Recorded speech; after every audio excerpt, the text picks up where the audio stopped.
And they're off. The lead on the outside, Distinctive Flower shows good speed. Limit up right along. Along the inside, One Timer now jets off, and One Timer grabs the lead. 3 lengths back, we got Lofty Adjudicator to the outside. Johnny and Lisa in the red silks. Along the inside, Boa Nova saving all the ground. Shadowed on the outside by Busta Kitten. And 3 to the trailer's Red Hornet as they run into the far turn. And grab a lead as One Timer owns it by a half a length. Along the inside, Limit Up fights back gamely. 4 lengths back, we got Distinctive Flower now skimming the rail as Lofty Adjudicator as they come spinning out of the turn. On the outside, One Timer looks to have the Act Boy in line, and One Timer's about 3 wide and in a hurry. One Timer is kicking clear, and Ravelli's runner is looking good today. It's One Timer just kicking clear and striding away. One Timer not going to get in today in the Act Boy. Running second, Lofty Adjudicator, rounding out the try. Going to battle it out between Blessed Kitten and Red Hornet. Good morning, Emily. Welcome to Sunday at Hawthorne. Yay, Sunday at Hawthorne. And we're a shorter crew. We're a smaller field this week than last week. Yes, we have no we have no puddle jumper. So we had Steve DeCaspers last week, and he's not with us. And Jim has some family things to attend to, so it's just me and you. That's okay. I think we can handle it. Me and you and the current slight rain. So that could impact the card, but the weather, I'm sure everybody's following the weather forecast. It's looking like it's only going to last a couple hours. And if that's the case, hopefully the race to stay on the turf. We talked to Jim earlier via text. He's very optimistic at this point. So we'll plan on that because there's a couple good turf stakes today. All right, good. Yeah, I showed a replay there of One Timer. It looks like No Balls is going to be running at Saratoga in a stake today out there. And One Timer, another nice one. I was looking at both of those. There's also another horse running, I think it's in the 9th race, that might have been able to compete in here. I wanted to get your input on that one. It's in for a tag for 13.5. Let's dive in let's dive into that stake to start off the festivities today. It is it's race 7 on the docket. And let me pull it up real quick. There we go. And as I said, I showed you guys the replay of One Timer. That was the Belterra race. I showed that just because it was the last time he ran at this distance, 5 furlongs. It was just a little starter handicap that he won relatively easy. Obviously, has run in some graded stakes and won a big stake at Ellis, and is going to be very formidable here. 5-2 with No Balls out. I think that would be a pipe dream. Yeah. Oh, yeah. He'll take over favoritism because also, Larry Ravelli has number 3 Fit to Fly in this race, and Fit to Fly is entered next week. So I would assume a defection there as well. So then one, not only is it going to be shorter with the defection of No Balls, but that takes out so much of the other speed in the race, and One Timer from the inside could just take up that front running role. Now, it will depend on how the turf plays, etc., but I think you have to start there and as the horse to beat. Yeah, so how much rain did we get? Well, we got some rain overnight, but it's currently raining right now. Raining now, okay. Yeah, I mean, it's raining. I'm about 5 miles away from the track, which, depending, could be a completely different climate, but looking at the weather in Stickney, they're currently raining right there as well. Okay.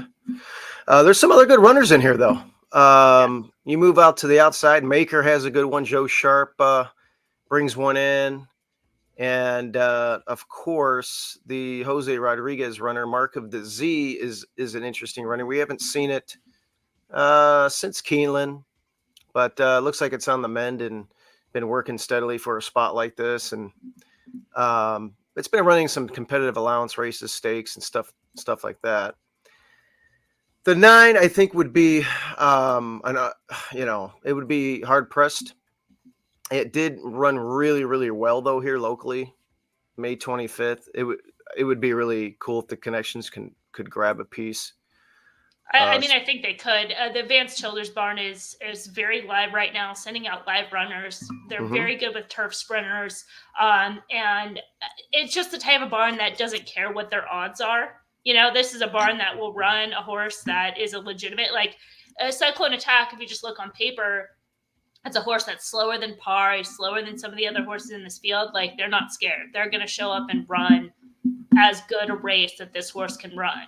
Yeah. Is it good enough to win? Probably not. Is it good enough to run third at 80-1?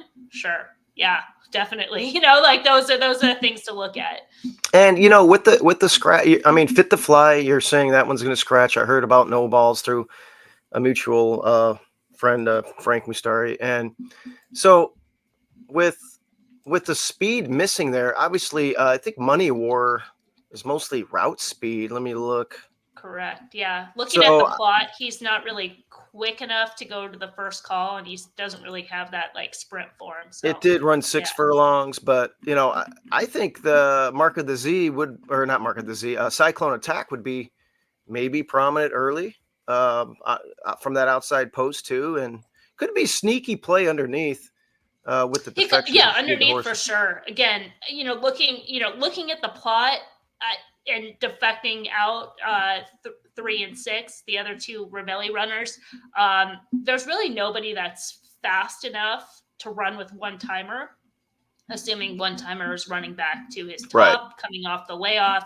But then you have that group of horses that are chasing, like Mark of the Sea, who could just be free behind him by default and just stays on at second. And the same thing with number 5, Mr. Coming out for Joe Sharp, who's been sending out live runners, a horse that I was like kind of initially against just because he is going to kind of get caught up in the mosh of horses. But now everything changes, and he could find that same just kind of free trip behind one timer. I don't know if those two horses can outkick, but they could just be there and have first run on, number 7, Mischievous Rogue. Comiskey Park is interesting just for the fact that it's trying turf again, where it's run okay. And obviously, it does have a lot of good turf breeding. The brood mare, was bred for turf, didn't have a long career, but De Jour is a half brother. And obviously that one is more of a miler, but a very classy one at that. And I'd be interested to see what Comiskey Park does again, getting back on sod today. Yeah, I would look at him as he's not necessarily a horse that's going to move up on the grass, right? But is he able to transfer his current form to the grass? And I don't see why not. Now you're assessing a different animal, which is his current form good enough for a share? Because does that make sense what I'm saying? No, I don't think he's necessarily going to take that big step forward, but if he's able to transfer the current form that he's in to the turf, are those races good enough to transfer? Yeah, they probably can, but 5 furlongs is probably not their best game, but he's in form for a minor share. Yeah. It'd come down to just price on the board. Yeah, so interesting race. I show the replay of one timer, probably going to be 1 to 2, 3 to, somewhere around there. Is going to be, the one to beat. If you're looking for an underneath play, we kind of talked about a few of them. I would probably. Just from a gambling standpoint. Sorry to cut you off there, but from a gambling standpoint, you're going to want a price underneath when you have a 1 to 2, right? You're not looking for the most likely horse to run second. You're going to have to try to get creative to make money, or that's not really the best kind of play in that situation. There's obviously this race I'll be part of, late pick 4, late pick 5, things like that you could, going that way. But if you're playing the exotics, you want to be thinking outside the box. Yeah. Any feelings with Julio, who's a good turf rider, on the 5, Mr. M? Is that how you say that? Yeah, that's the one I was talking about. I don't think I said the name right, so it kind of ran over him real quick. But he's one that kind of has the same type of running style as Mark of the Z, who I was a little negative before. I thought he'd just kind of take a little bit more money, but he's another one that's got some back class. As far as the race last out at Horseshoe Indianapolis, there's prior rain, a lot of standing water on the track. He lunged out of the gate, rushed to the lead. He was pushing the pace between horses, and then shuffled to right behind those. And then it was just much the best pace setting winner of that race, that has turf is kind of his game. Again, I don't know if his current form is quite good enough, but at least there's some intent to ship in and try them here. I think that's positive. And Joe Sharp has been sending out some live runners as of late. Yeah. He's always sneaky when he ships one in. Yeah. All right. Not too much to talk about. I think we have an easy winner in here. Try and maybe throw something underneath. I'm not quite sure what I'll throw underneath. I'm thinking possibly Mark of the Z, just because looks like one that can plot up there and maybe snag a second spot, and it might be fresh, off the layoff here. It's 8-1. Maybe I'll do a 1/8 straight exacta, but I'm not so sure. What are you looking to get? 8-1 odds on that combination? No, I'm just saying that's the morning line of the No. I know that, but I'm saying, are you looking for that exacta to pay? Well, that would be good. I mean, I'm not going to get anything near that with obviously, the rail horse, but I guess that's what I'm looking for. Okay. 2 for 2 here locally too, so that's probably where I'll go. Inside the race 2, it's one of the starter races. It's a dirt race, and this is the one that Jim was talking about last week, where there's a point system. There's a male version of the races and a female. I believe this is right. Yeah. 7,500. Yeah, but the purses are increasing, and the race is distance a little bit as well. Things like that. Yeah. All right. So we're going 5.5 today. And where did you land here? I think Sam Marita is a complete standout in this race. I mean, I'm not reinventing the wheel. She's listed as the morning line favorite, but I just think she absolutely fits today's race shape. She has the ability to show early speed, pass horses, has a lot of class, and just in terms of her form cycle, she ran just a monster race at Keeneland that was coming off the bench, and it was the type of effort that was like obviously so good. Yeah. She got the win there. They had her fully cranked, but also the type of effort that kind of set her back a little bit. It showed some regression with a second place finish here on May 4th, and then had a little bit more time between starts, rebounded with the win, and then again just kind of ran back on shorter rest. 20-day turnaround for that Churchill's Downs race back on June 20th, where she had to rush up, took pace pressure. It was a pretty solid pace, but more than anything else was just the timing. And now she's been given the 37-day reset to show up in the spot, start her company. I think she's just a standout in here. She's going to look really, really tough. Okay. Yeah. Well, I 6.5, 6, the 5 panel race here, 3 back was good, but that was off the turf. It didn't win.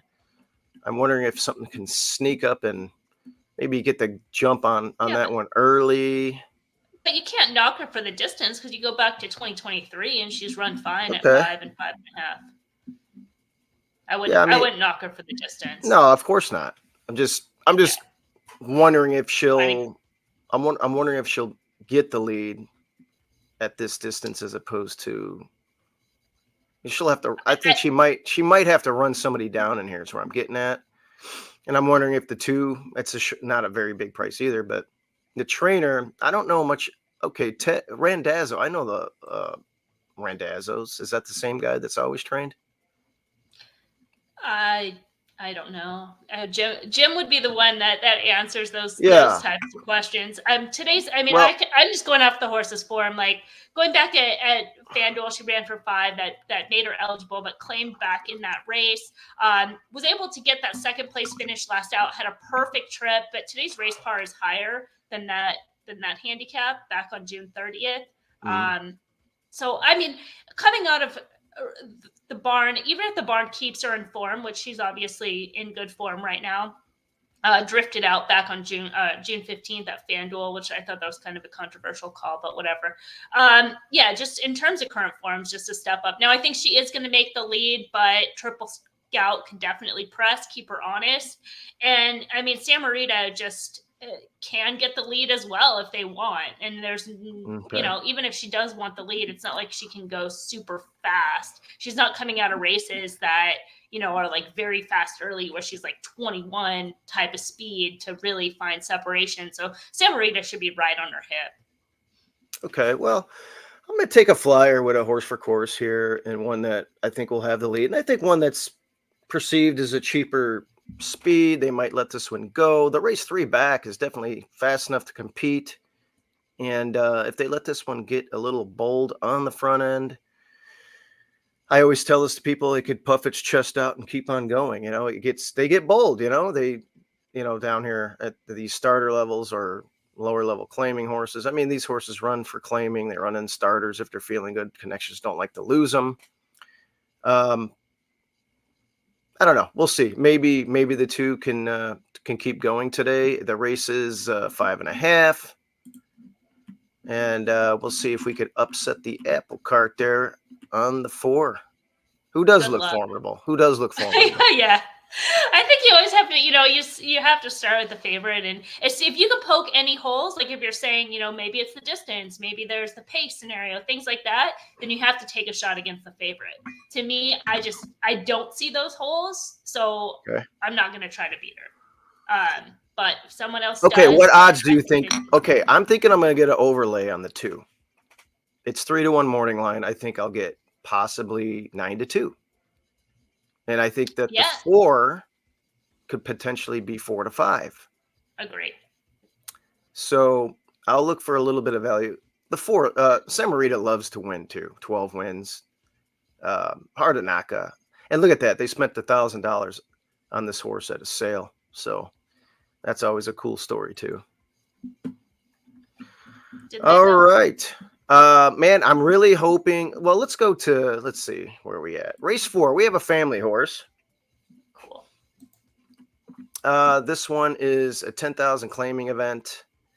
The one Bandit Swanson is one that is a big mystery in here, because if it is the Bandit Swanson of a year ago, this race will be a foregone conclusion. Yeah. It's training really well.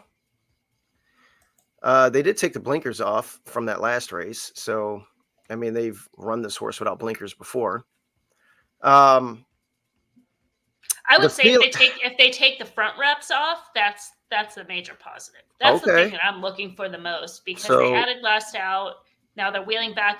They're wheeling back on short rest.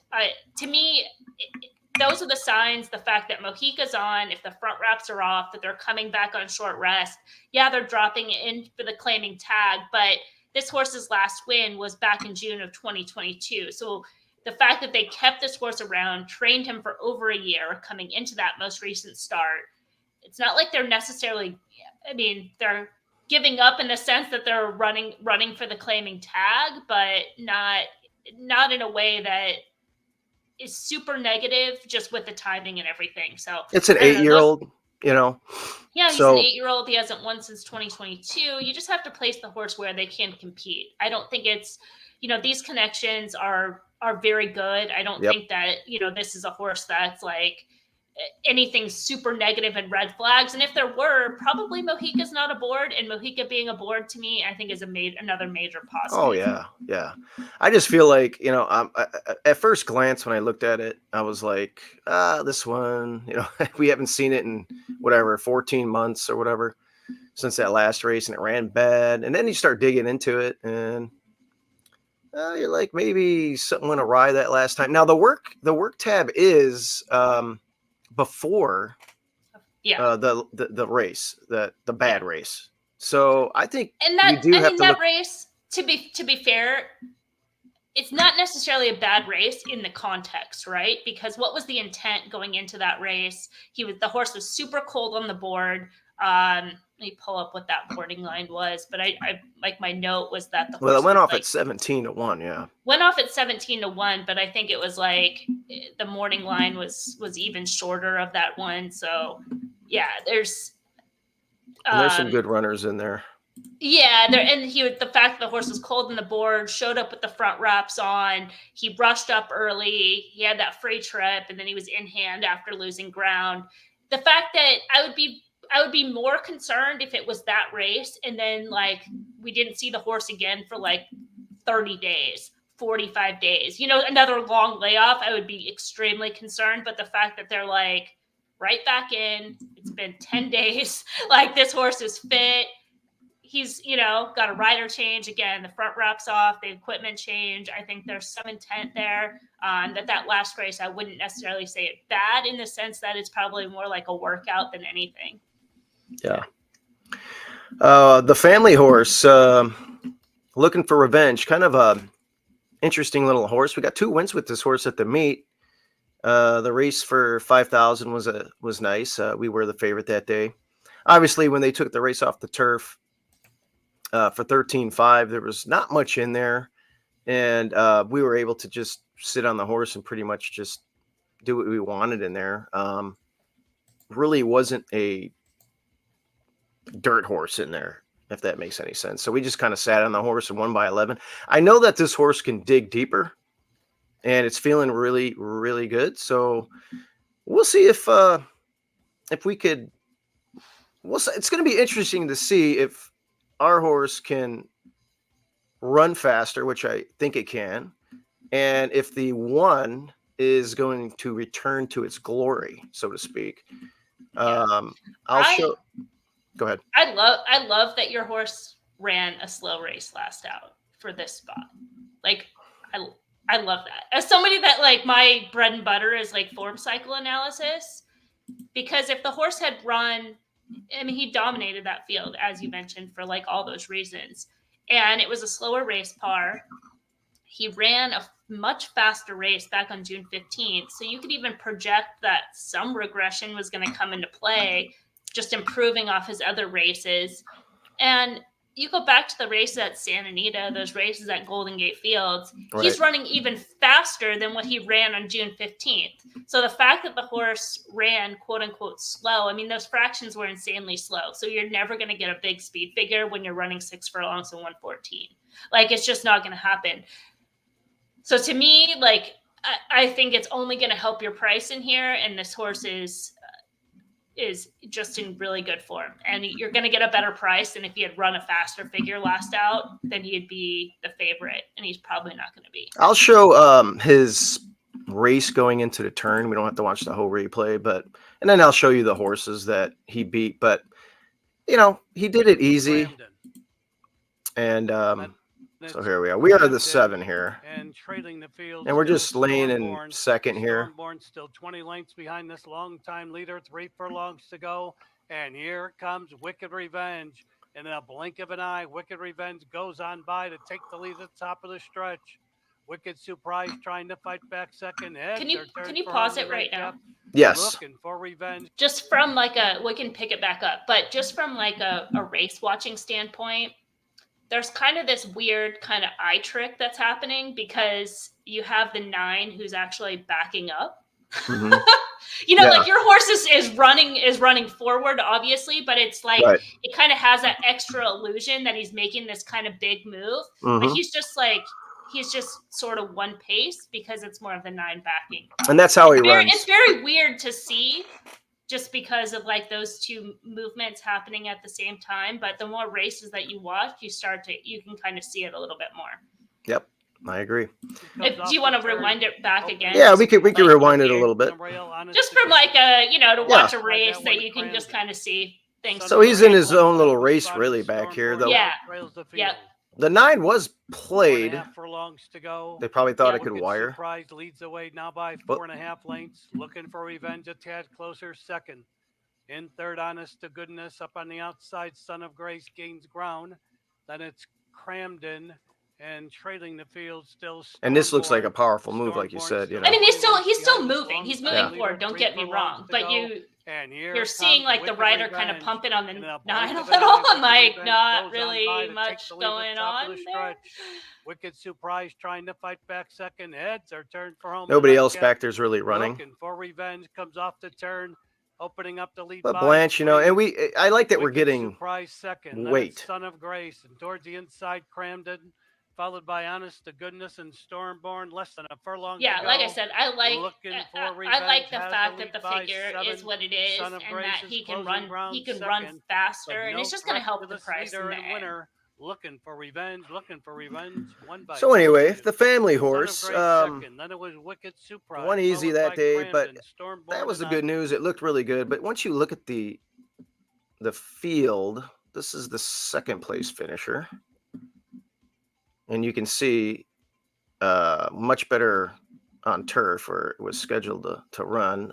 Wicked Surprise, who set the pace, ran huge on turf. Never really ran much on dirt. The honest to goodness horse, did that horse run recently? Honest to goodness ran last in Okay, here. no. Yeah, no. But again, one that would it's Yeah. probably not in the greatest form lately. But anyway, there wasn't much in there. But the horse, he's doing good. We had to work out a couple of things with his throat. But his legs are cold. Got a throat issue that we've been working on, and he's fine. He's had it for a long time, and he's run fast before. Now, as far as the rest of the field, if the one doesn't show up, if we're not good enough, where is another area that you would? What other horse would you look at in here? I would look at the 3. I know he's coming back off a second place finish. Had a wide trip that day. The trouble really wasn't significant late, so I wouldn't really count it as trouble. I don't think he was going to win that race, but a horse that just might be kind of coming back into top form, because he's kind of like your horse in the way that he has those back numbers and just kind of starting to get some fitness, get some conditioning. He's now placed at the right level. Started out the season here. He was running in those allowance races. They kept him protected, not quite on the level. Then he improved that speed figure last out with the wide trip, and then has the back numbers. So could just be a horse that's in the right time and place and sitting on a big effort. Yeah, I can see it. I mean, this is a lot of these horses. This one doesn't win a lot, but it's had those conditional non-3 lifers. It's coming in from Tampa. It did win that one. The turf race. It's run 17 times on synthetic where it has 1 win, and it's 0 for 7 on turf. So it's 1 for 24 on synthetic and turf. The dirt races are better, and that's what we're getting today. Yeah, but context matters. I mean, the level that he's running in those turf and synthetic races, so many of them were made in special weight company early on in his career. While he was still a maiden, those and were an raced allowance. At Woodbine. He was running in 2 stakes races. They ran him in the Cup at Saucer in his second start, where he actually finished 3rd. So again, just like he's had some layoff lines, some barn changes. The rides at Woodbine can be so detrimental on a horse's career. Following Woodbine for so many years, a horse just could be, running 5th, 6th, and those are second place races, winning type races, just a slightly better ride, if that makes sense. But I thought this race was tough. I mean, Code Runner can win right back. He's right back at the right level, claimed out of his most recent. That was a strong race. Strong race, and the races back at in Kentucky. I mean, starting out the form cycle last year in fall, those are strong races. Then he had trouble on December 9th at Turfway Park. He had trouble on a wide trip again on January 12th. The race in April was a major upgrade at Keeneland, where he had to rush up wide into a solid pace and then wasn't asked late, not Talamo's finest moment. And then was scratched a couple times before he ran on that July 7th race and did what needed to be done. But there's no reason why he can't run right back.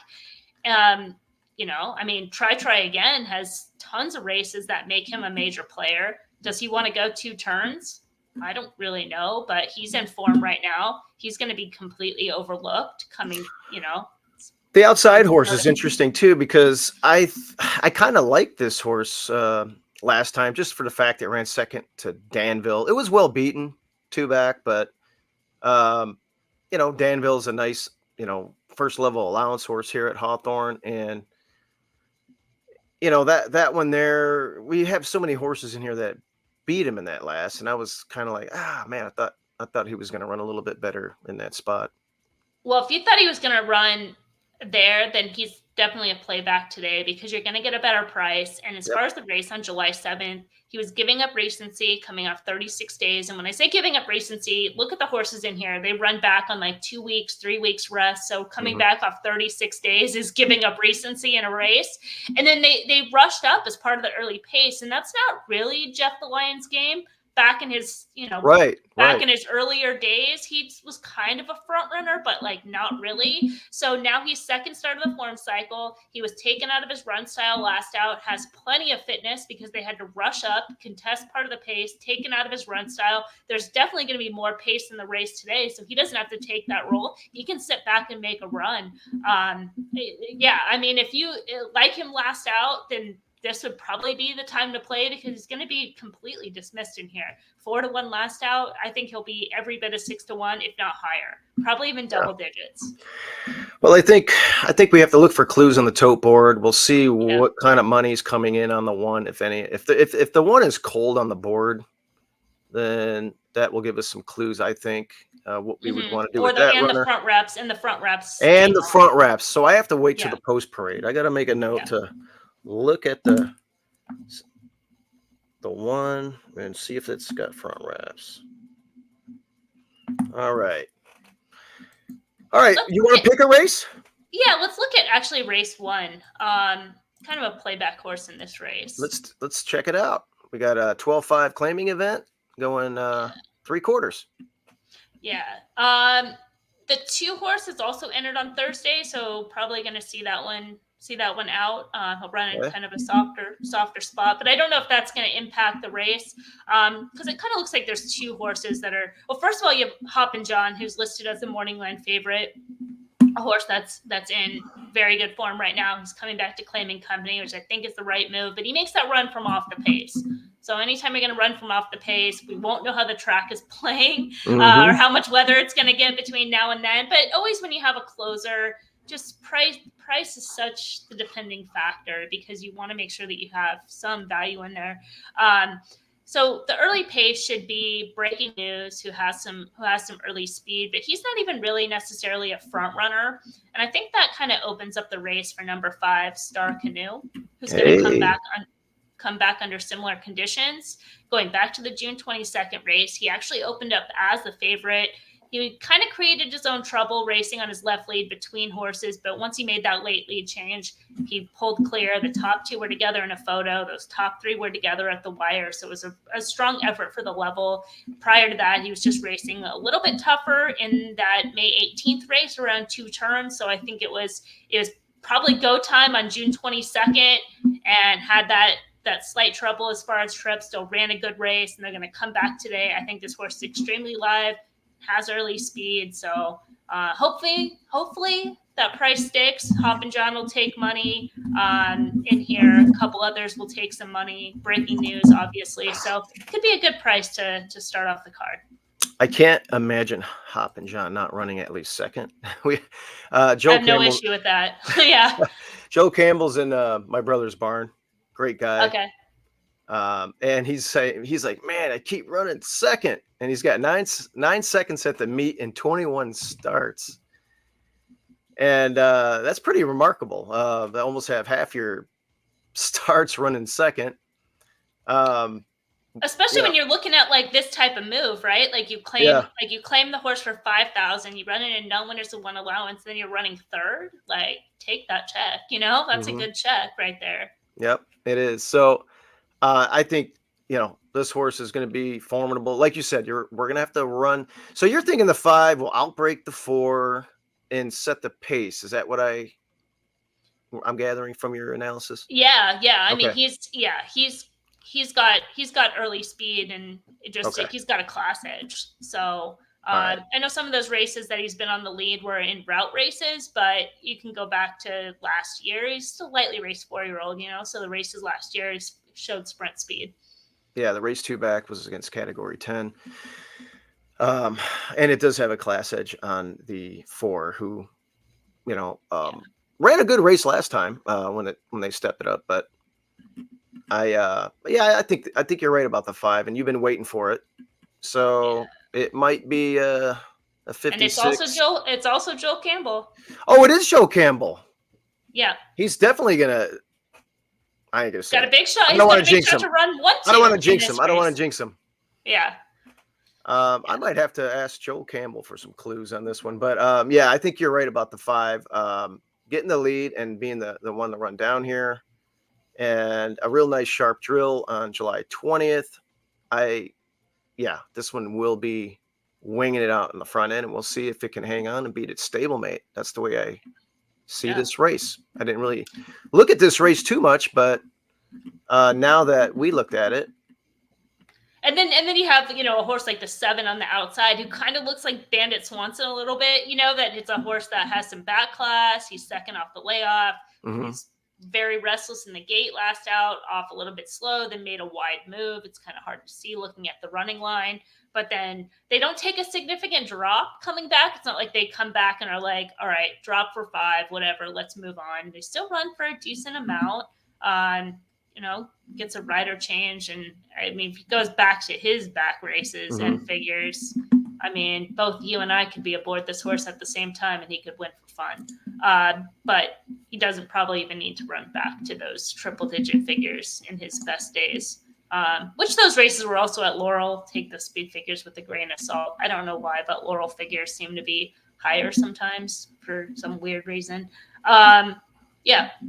Okay. Let's go. Tricky race. Yep. I like your play. I'll be watching that one, and I might place a wager. Race 5, the Lady Carey. Now, these are the first running of these races, I believe, right? When I was looking at them? I think so. Yeah, Molinaro Stakes, no. That one's run a bunch of times. I don't know about this one. Yeah, I want to say this one, when I was looking at I think these are the first running of these. Maybe somebody can find that out for us. Okay, so this race here.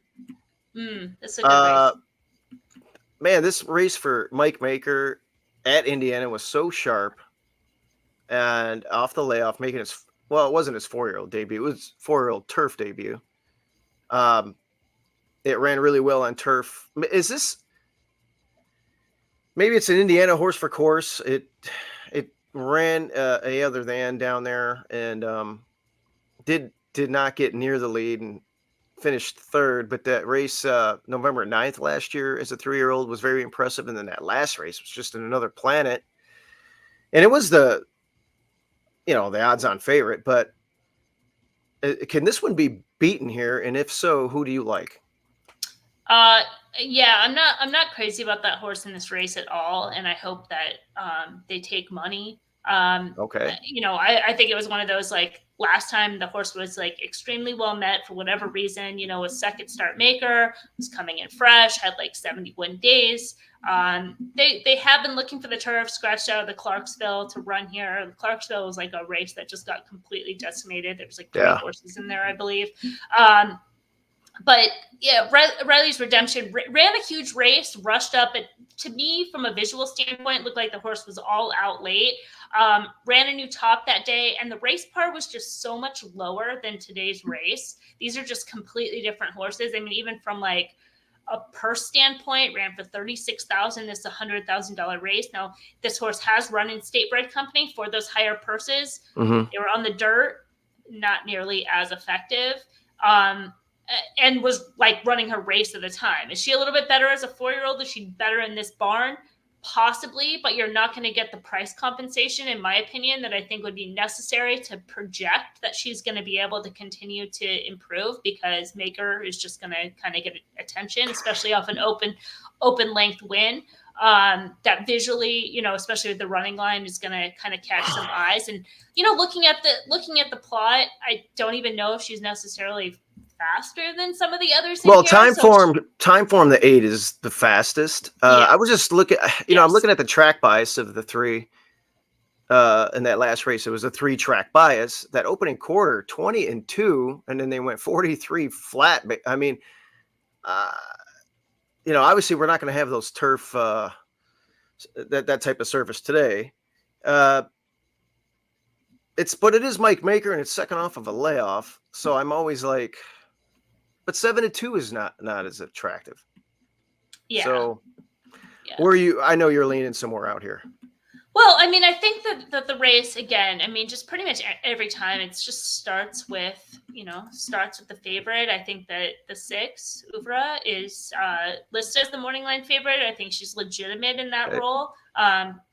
You know, I know some of the connections and some of the chatter was, oh, she's going to be better around 2 turns. I don't know. I didn't really see it. I think she's extremely good at her game. She has the class. She has the speed. She's in form right now. She has the 42-day freshening coming into this race. She has tactical speed. She has finishing ability.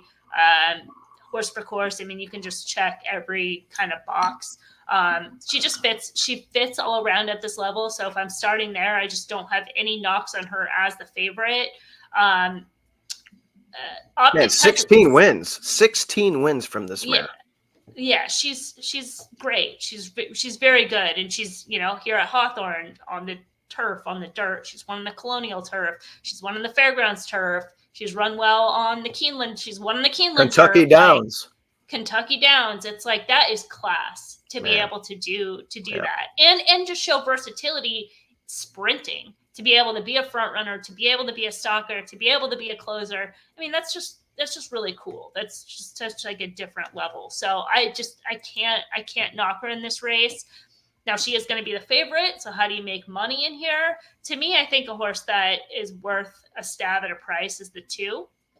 So even despite coming off a win, is probably going to get a little bit overlooked for the connections. But I think she's a different animal on the turf, especially in her sprint races. Mm-hmm. Those sprint races are all extremely, extremely good. I mean, even races where she won her last race, and you kind of have to dig back to last year. But even closing out in September in 2023, that race was good. She had to duel inside, pretty solid pace. The turf was kind of weird there at Churchill Downs. The Ellis race are good. She's been able to show early speed, finishing ability. I just think she's just in really good form right now, and she's doing what she wants to do. And another one that has some class, those races at Churchill Downs and at Ellis Park, those turf sprints, those are $134,000 purse. The race that she's coming out of are all, higher purse. So this is closer to a lateral class move. I just think for the connections, she's probably going to be overlooked in here as well as a morning line sticks. And I think she fits as well as any in this race. Maybe outside the favorite probably has an edge, but those 2, 6-2 for me, I think is probably going to be some value. And I love having David Cohen. Just such a strong, good rider. I mean, absolutely, he's awesome. So especially when you have the big purse, right? Because these riders are going for it. Yep. The outside horse, we have to talk about it. It's Wesley Ward. I mean, this guy is one of the best turf sod, sprint trainers in the country, in the world. He's really good with these, especially the younger ones. This is a 4-year-old. Especially with the younger ones. So this is a different ball game. Right. So I wanted to get your input on the Wesley Ward one. He was good with this one as a 3-year-old, and now we're 4. The race 2 back was okay. Ran it on dirt. I guess I'll draw a line through that one. Can we get back to that form last, May and July? Okay, get back to the form in last May and July. What edge does that present in this field to justify a short price? Well, here's the deal. That was as a 3-year-old, and it ran really fast. And I'm just but pause for a second. What it was the first thing that you said? You said Wesley Ward is very good with these horses when they're younger, yeah. So I said younger. Especially 2-year-olds. That was all 3, but 2 and 3, he's really good. Yeah. So we're probably going to fade it based on. I agree with you. Like I get that. Like I don't like him with the older horses as opposed to the young ones. But it's Wesley Ward, Yeah. That's the only reason why you're going to get a short price. So yeah, it's Wesley Ward, but that's why people are going to say, "Oh, it's Wesley Ward. I have to use it. Oh, I'm scared. It's Wesley Ward. I don't want to look like a fool." The horse, there was a Wesley Ward horse at 7-2 that probably should have been 6-5 yesterday, and that was the play. My first sentence of the analysis in this race is of the runners that project to take attention. Number 9, Daring Do, is the one I'm willing to leave out. I rarely try to give like my opinion in analysis. I try to stick to the facts. So Sure. the fact that I put myself into an analysis is kind of a rare move for me. That's weird when I'm reading this. And just, while capable, she just doesn't hold any edge. She doesn't have a speed figure edge. She doesn't have a class edge. She doesn't have a pace edge. She doesn't have a recency edge to justify the shorter odds. So when you're looking at a horse like this and you're saying, oh, I'm getting 10-1, okay, I'm getting 8-1, I'm getting some price compensation for a horse that doesn't have an edge. Yeah, you start getting there, but if she's 3-1, she's 7-2, you know that the value is shifting to somebody else in that field, and it's creating an opportunity. The outside post, there's things that just require price compensation. And if she's a shorter price, like I said, I'm willing to find who's getting overlooked. Maybe it's the 4. And I'm pretty sure it'll be the 2. I think the 1 will get attention in here. So yeah, All I right. think there's some horses that can create some value. Moonlight the 5 Lady. The 5 will probably get bet because Eddie Keneally. Yeah, Moonlight Lady for the connections as well. And Optics kind of sees it the same way, where the 8's going to be the controlling speed. But again, she doesn't have that much of an edge over the 4 and even the 5, and the 3 isn't that far behind her, and then the 6 is sitting right on their tail. Yeah, the Moonlit Lady won a other than, and that, as you know, a non-winner's a 2 or a stake is a lot different than a non-winner's a 1. A lot of horses can, even claimers can jump up and win a non-winner's a 1 event, but you start moving into non-winners a 2 or stakes action, it gets the waters get a lot deeper. But this one is fast. Okay, so we're gonna land on the local hero, Chris Block. And how do you say the name of this mare? Ouvra, I think. Yeah. Okay, I'll take your word for it. And Mojica is the leading rider here at Hawthorne, and another, a great rider. So I like your idea about the 2 best riders, in my opinion, at the track, with Cohen and Mojica. Maybe we can do an exacta. We can get a price on Laura's Charm. I'm probably going to have the 3 in there somewhere with, I don't know how I'm going to play this. I got to see, but horizontals, I mean, there's going to be a sequence here too. I have to look at that as far as, pick 5s or what is this? Let me look. This is the 5th, so this will close out the pick 5. The early pick 5. The early pick 5, yeah. Yeah, we're running 10 today. Sometimes the 5th can also be the start of the late pick 5, but we're running 10 today, so it'll be the close of the early pick 5, no carryover. Okay. Maybe I'll throw those 3 in there. You're going to probably single. I'm gonna or have throw to the 2 in. Well, I'm going to have to just look at the sequence and after the scratches and things like that. I don't really I'll single there if I'm playing the sequence and I have some price ideas elsewhere. Otherwise, place pick 8 is paying extremely well right now, and I would look at that wager as well. I never play that, so I know what it is, but it's the pool. What do you think the pool is going to be? The pools are any kind of hit or miss. So they're around it's around 2,500, but 92% of that pool is getting paid out.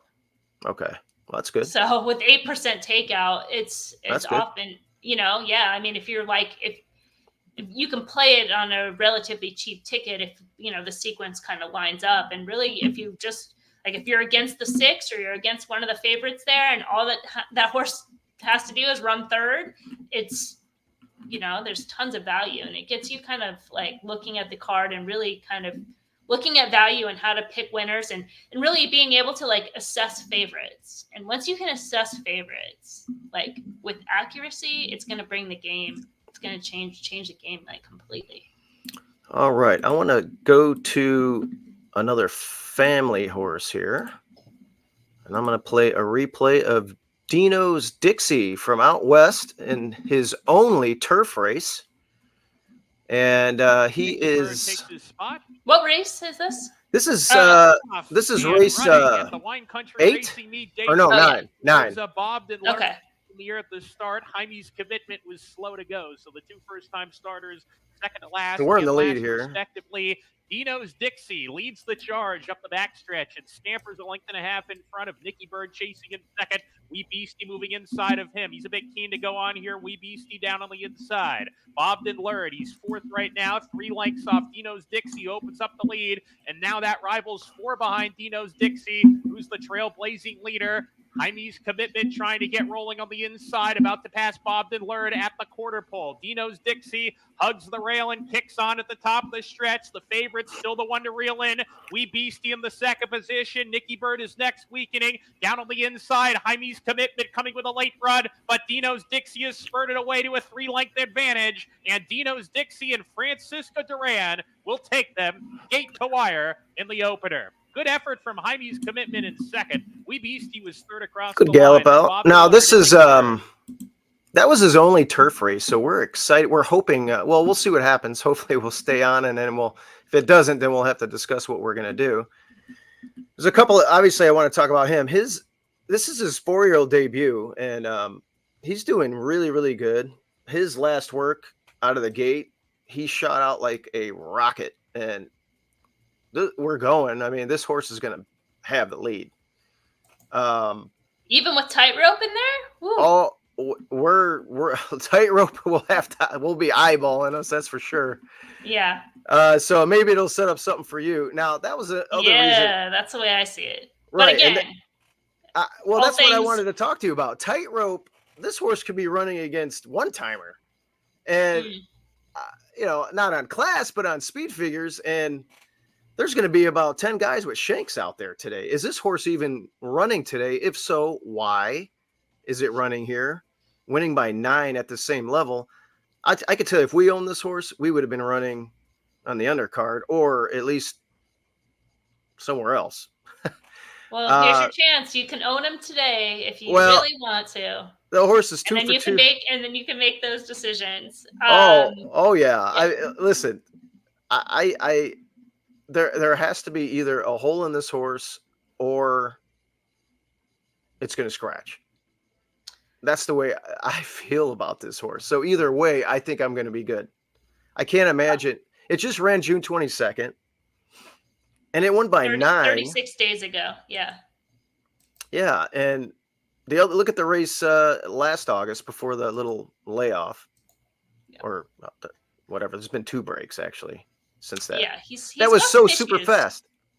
Yeah, when and he'd run even those fast figures back at Turfway. He's running fast. Even going back to Arlington Park when he was with Larry Ravelli, he was running really fast. I mean, this horse is a just confirmed front runner. Now, like you mentioned, he's had those layoff lines. There's obviously those issues why they're placed. They might just be placing the horse where he can compete and say, I could compete much higher than this. I could, 13. You just won this race by 9. Yeah, that race par was much. What if you own this horse? You claimed it for 10. You just won this race by. You gave it some time off. You just won by 9. I don't know what the rag sheet looks like, but you get a 90 buyer speed figure.